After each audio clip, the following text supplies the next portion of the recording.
Ассалому алайкум дӯстони азиз, ман доктори Шералӣ мебошам. Ман асабшинос ҳастам дӯстони азиз. Когнитивный психолог ҳастам, мануальный терапевт ҳастам. Дар бораи проблемаи невроз, ваҳму тарс, хаёлҳои нороҳаткунанда имрӯз як видео карда ба диққати шумо тақдим мекунам. Дӯстони азиз, ман пеш аз дар бораи дарсро сар кардан гуфтани ҳастам ки ман ҳам мутахассис ҳастам ва ҳам дар вақташ худам аз ин касалӣ азият кашидагӣ ҳастам. зиёда аз 6 сол ман аз ин касалӣ азият кашидам. барои ҳамин мисол гӯем, агар вақте ки як бемор ба ман духтур, ту мутахассиси, ту аз майнаи сари мо чӣ гузашта истодааст намедонӣ, ту бемор нестӣ, ту ана ҳамин шикоятҳоро дар худат мисол испитат кардагӣ нестӣ, гуфтаги одамо бошад, ёки ба ана ҳамин хаёлҳо рафта бошед, ман мегуфтагӣ ҳастам ки не дӯстони азиз, ман вақте ки дар Россия хонда будам аз ана ҳамин касалӣ азият кашида университетро хатм кардам. Мед университетро хатм кардам. ин муамморо ҳамчун ҳам бемор медонам, ҳамчун ҳам мутахассис медонам. ана акнун нигоҳ мекунем дӯстони азиз, барои аз ин касалӣ халос шудан доруҳоро истифода бурдан мумкин аст. Психотерапияро, яъне суҳбатро ё ин ки дарсҳоро истифода бурдан мумкин аст. Машқҳоро истифода бурдан мумкин аст. Лекин як чизро фаромӯш накунед.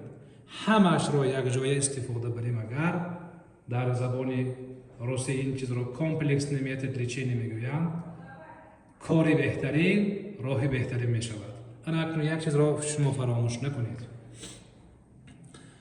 шикоятҳои бемор аз ҳисоби тарзи ҳаёт, аз ҳисоби фикркунӣ пайдо мешавад. мисол, як одам буд, як бора ҳамсояш вафот кард, як бора шикоятҳош бисёр шуд. ҳамин вафот кардани ҳамсоя чӣ аст? Ин як тарзи ҳаёт аст. мо ба баъзе ҳолатҳо тамоман таъсир расонида наметавонем. мисол гӯем, агар як ҳамсоя вафот карданаш мумкин, ё ин ки як ҳамсояи мо тӯй карданаш мумкин. Мо ба ин чизҳо худамо идора таъсир расонда наметавонем. Лекин муносибати худро ба ин чизҳо иваз кунем, нағз мешавад ва муносибатро иваз кардан мумкин аст. дидед, яъне шикоятҳои бемор як об бошад, тарзи ҳаёт, фикркунӣ ин чашма аст. шикоятҳо нест шавад, лекин инҳо нест нашавад, боз ин шикоятҳо такрор омаданаш мумкин, ё ин ки дигар хел карда бо шикоятҳои гуногун шуморо безовта карданаш мумкин. ана акнун як доруро мехӯред, дору ба шикоятҳо таъсир мекунад. дар аксар ҳолат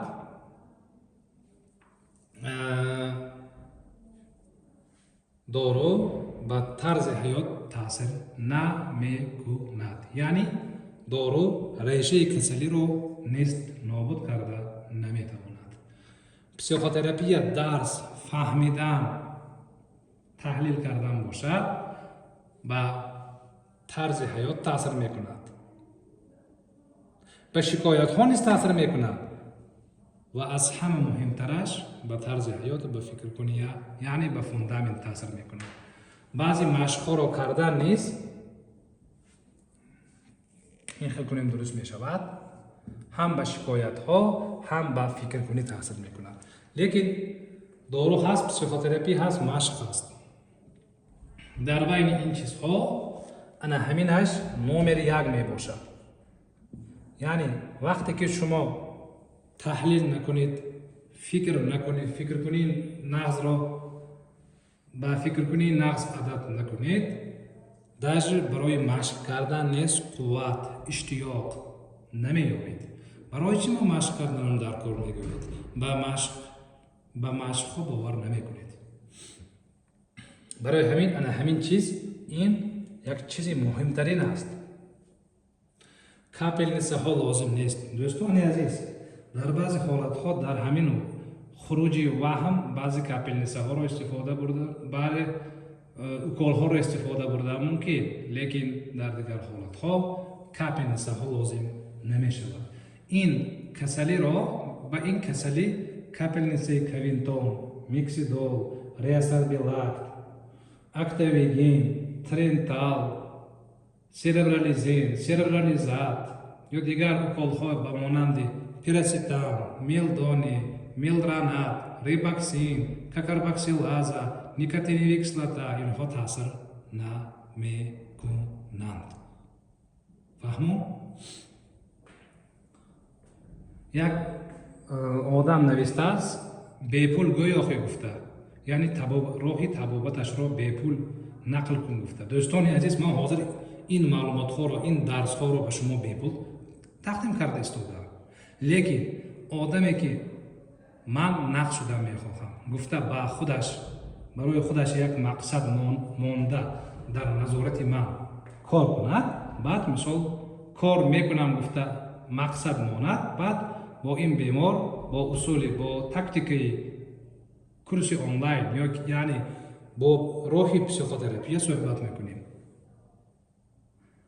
аксар духтурҳо ин маълумотҳоро ба шумо намегӯянд.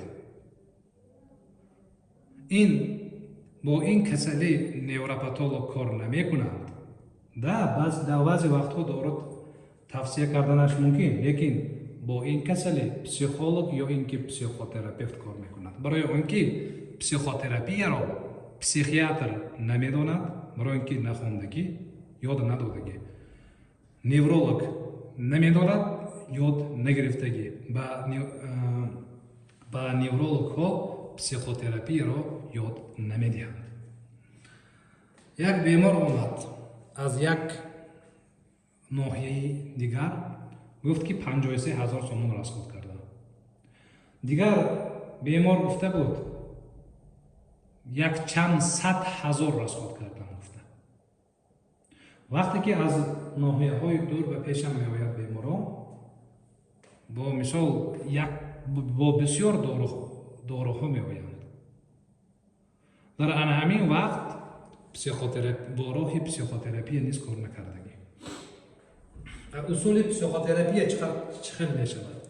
психотерапия шахсе ки духтур ман курс мехоҳам гуфта ба ман муроҷиат кунанд, аввал консултатсия мекунам, баъд аҳволи беморро мефаҳмам. ба баъзеҳошон 5 то дарс, ба баъзеҳошон 10 то дарс лозим мешавад. ва нархи курсро муайян мекунем ва сар мекунем. барои дар курс иштирок кардан дафтару ручка лозим аст, барои навистан, барои меҳнат кардан.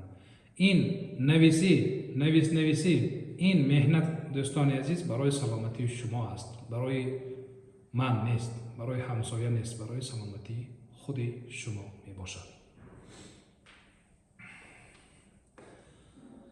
барои саломатии худатон вақт ҷудо кунед. барои дарсҳои барои машқҳо аз як тараф дору қабул кунед, насиб нағз мешавад. баъд як вақти муайян шумо корхониро сар мекунед, сиҳат мешавед, ба тӯй ё ба ҷанозаҳо рафтан мумкин, ба хонаи хеш табор рафтан мумкин, барои кор кардан ба дигар давлат баромадан мумкин аст. сиҳату саломат бошед.